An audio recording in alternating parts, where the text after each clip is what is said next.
When you've been married for a decade, you think you've weathered it all. The good days, the bad, the same old fights, the cold stretches where silence feels heavier than words, and those rare flashes of joy that remind you why you said yes in the first place. But nothing in those 10 years prepared me for the night Anna looked at me across the dinner table, leaned in, and dropped the words that would rip our marriage apart. I think we should try polyamory. At first, I thought I misheard. I set my fork down, staring at her. She was calm, too calm, like she had practiced this in the mirror. Her eyes locked on mine, steady, like she had been carrying this thought for weeks. What? I asked, searching her face for a trace of humor. You heard me, she replied, voice soft but steady.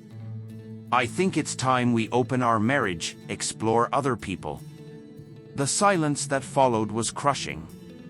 My chest pounded, and I couldn't tell if I wanted to laugh in disbelief or smash my glass on the floor. Polyamory? This from the same woman who once snapped at me for looking too long at a waitress? Now she wanted to bring strangers into our marriage. I leaned back, studying her. Fury rose inside me. Was I not enough? Was there something missing in me? But beneath the anger was something else I hadn't expected, curiosity. And deeper still, relief. Because what Anna didn't know was that Rachel, her closest friend, had already been in my ear. Rachel and Anna had been inseparable since college. She was practically family, there for holidays, birthdays, dinners. But Rachel wasn't like Anna. Where Anna was sharp, controlling, Rachel was warm, easy, and she had this way of making me feel visible. Over the years, Rachel and I built a quiet connection. Not an affair. Not a betrayal. Just stolen glances, conversations that lingered too long. I loved Anna, I honored my vows, but the truth? Rachel understood me in a way Anna hadn't for years. So when Anna dropped her bombshell that night, I didn't flinch. I didn't argue. I didn't even hesitate. I leaned in, steady, and said, "Great." Rachel already said yes. The words cracked the air like thunder. Anna's confident expression faltered, her smile trembling. "Wait, what do you mean?" she whispered. Rachel already said yes, I repeated, deliberate, calm. Exactly what it sounds like. You want polyamory? Fine. I'm not against it. But you should know, Rachel and I have talked before, and she's open to it. Her face drained of all color. For the first time in our marriage, Anna was speechless. She had always been the one in control, the one with the final word. But now?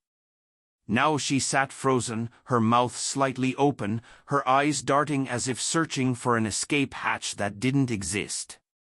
You and Rachel, she stammered. Yes, I cut in. Rachel. Your best friend. She's seen how you treat me. How cold you've become. And unlike you, she actually listens. The silence stretched on, thick and suffocating, until the balance shifted. For the first time in years, I felt the weight lift. Anna slammed her glass against the table, her voice sharp. This isn't what I meant. I thought we'd explore together, with rules, not you running off with my best friend. I leaned back, letting out a bitter laugh. Funny, isn't it? You opened the door. You just didn't expect me to walk through first. Her glare burned, anger and fear flashing in her eyes. But beneath it all, I could see it, the realization she had miscalculated. She thought I'd resist, beg her to stay, fight for her love. She thought polyamory would be her liberation, her freedom, her upper hand. Instead, I flipped the script. The truth? I hadn't planned to spill it like that. But years of being dismissed, belittled, ignored, all of it boiled up. The bond I'd quietly built with Rachel had been waiting in the shadows, waiting for this very moment. The weeks after were brutal. Anna tried to backpedal, pretend she hadn't meant it, but the words were out. And once spoken, they couldn't be buried again. Meanwhile, Rachel and I grew closer. At first, it was harmless, late-night talks, coffee, phone calls. But soon it became undeniable. Rachel admitted she had feelings she had buried for Anna's sake.